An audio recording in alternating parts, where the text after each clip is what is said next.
Today in Toronto, tragedy strikes in British Columbia, allegations rock the Toronto police force, and more. Stay tuned for the full story. I'm Dean Bark, and this is the City Report with Dean Bark, reporting from Toronto. All right, let's dive in.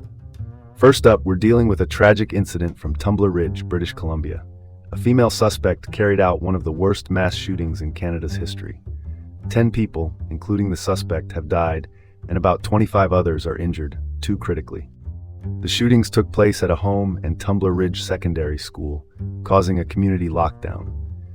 The police are still piecing together the motive, while the town of roughly 2,700 residents grapples with this heart-wrenching loss.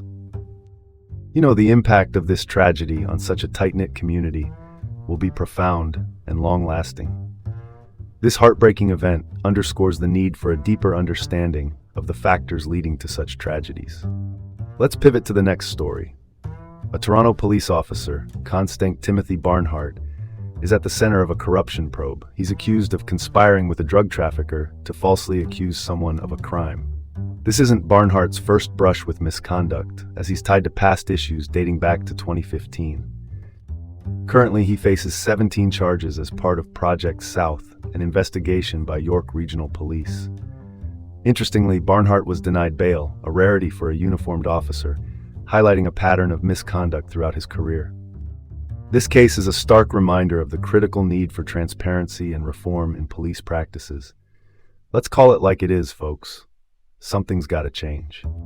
Moving on, Toronto faces a school suspension crisis over student vaccination records. More than 16,000 students are at risk due to incomplete records. Parents cite miscommunication and reporting difficulties as vaccination rates have declined since a measles outbreak in 2024. Toronto Public Health is scrambling to resolve these issues to keep kids in school. It's a classic case of systemic issues in record keeping, and while public health is crucial, a more streamlined process could prevent these administrative nightmares for parents. Next up, Toronto's Exhibition Place Respite Center for the Homeless is closing early due to FIFA World Cup preparations. This affects 250 spaces during peak winter demand. Outreach workers are worried about the impact on the homeless population amid harsh conditions. Balancing event preparations with local social needs is tricky, to say the least.